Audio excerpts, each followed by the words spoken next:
Hello বন্ধুরা, rise and shine with Kumu YouTube চ্যানেলে আপনাদের প্রত্যেককে স্বাগত। মানসিক শান্তি নষ্টের জন্য ওভার থিঙ্কিং কিন্তু অনেকটা দায়ী।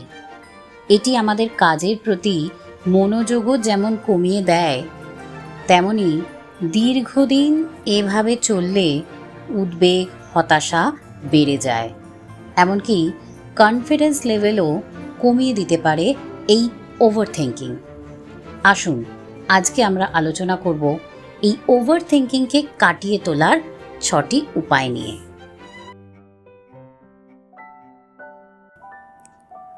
অপ্রয়োজনীয় চিন্তা কমাতে প্রতিদিন কয়েক মিনিট গভীরভাবে শ্বাস প্রশ্বাসের ব্যায়াম করুন। আরাম করে সোজা হয়ে বসে চোখ বন্ধ করে ধীরে ধীরে নাক দিয়ে নিঃশ্বাস নিন। কয়েক সেকেন্ড ধরে রাখুন, তারপর আবার ধীরে ধীরে শ্বাস ছাড়ুন।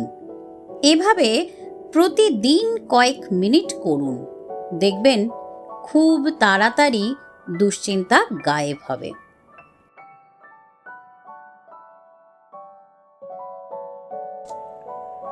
যে সমস্ত চিন্তাগুলি বারবার মাথার মধ্যে ঘুরপাক খাচ্ছে, শান্তভাবে কোনো এক জায়গায় বসে তাদেরকে লিখে রাখুন।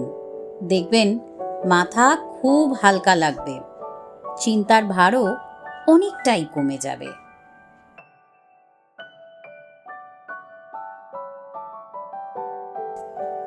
অতীতের ভুল বা ভবিষ্যতের চিন্তা নিয়ে থাকা বন্ধ করুন, তার চেয়ে বর্তমানের দিকে মন দিন।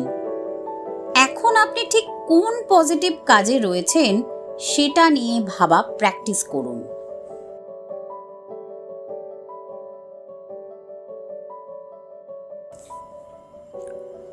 যে বিষয় নিয়ে আপনি এত অতিরিক্ত চিন্তা করছেন, একবার ভেবে দেখুন তো সেটা সত্যিই এতটা গুরুত্বপূর্ণ কিনা। একেবারে অপ্রয়োজনীয় হলে সেটিকে তখনই এড়িয়ে চলুন।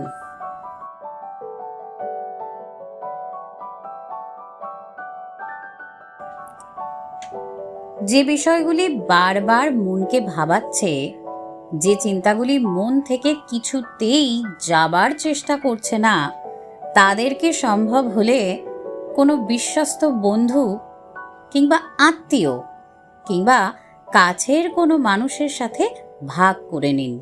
দেখবেন নিজেকে যেমন অনেকটা হালকা লাগবে, তেমনি অনেক সময় সমস্যার একটা সমাধানের পথও বেরিয়ে আসে।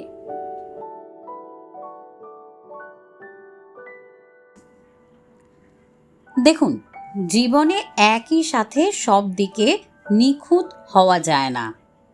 যে ছেলেটি ম্যাথসে ভালো, হতেই পারে হিস্ট্রি তার ফেভারিট সাবজেক্ট নয়। আবার যে মেয়েটি নাচে ভালো, হতেই পারে সে হয়তো খুব ভালো আঁকতে পারে না। এখন প্রতিটি ভুল, প্রতিটি ত্রুটি তো আমাদেরকে শেখার সুযোগ করে দেয়। বেশি নিখুঁত হতে চাইলে মানুষ অখুশির সাগরে ডুবে যায়।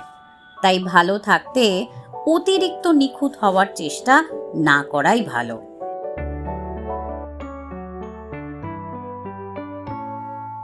আজকের ভিডিও এখানেই শেষ করছি। Thank you so much for joining with me. কেমন লাগছে ভিডিওগুলো জানাতে ভুলবেন না।